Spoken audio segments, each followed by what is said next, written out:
네, 일자리 찾기 점점 어려운 요즘 절박한 취업준비생들의 심리를 악용한 사기가 기승을 부리고 있습니다. 갖가지 이유를 대며 회사 월급 통장을 회사가 관리하겠다라고 받아가서는 그대로 잠적해버리는 건데요.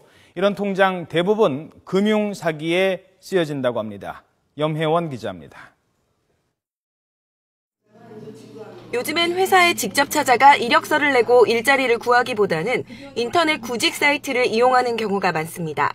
그런데 인터넷으로 이력서를 보낸 뒤 담당자와 상담을 하다 보면 이상한 요구를 받기도 합니다. 문자 메시지나 SNS로 취업을 시켜줄 테니 먼저 계좌를 등록하라거나 본인 명의의 통장을 우편으로 보내라는 겁니다. 그냥 비용 처리를 위해서 네 계좌만 알려줘라. 통장을 새로 개설을 하고 그다음에 입출금이 가능한 체크카드를 만들어서 보내라는 거예요. 월급 일부를 수수료로 떼야 한다.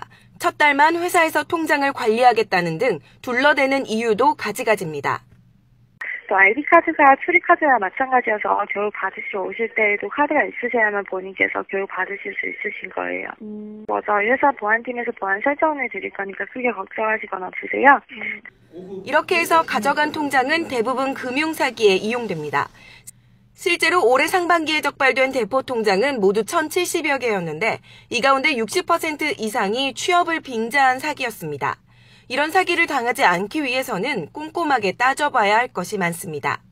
비밀번호라든가 OTP 생성기 또는 공인인증서가 저장된 USB 등 이런 걸 요구하는 경우에는 사기일 가능성이 높으니 특별히 주의하셔야 합니다. 또 인터넷 구직 사이트를 통해 일자리를 구했더라도 개인정보를 알려주기 전에 직접 찾아가 정상적인 업체인지를 살펴야 합니다.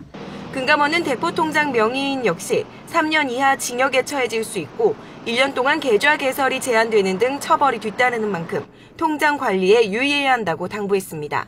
YTN 염혜원입니다.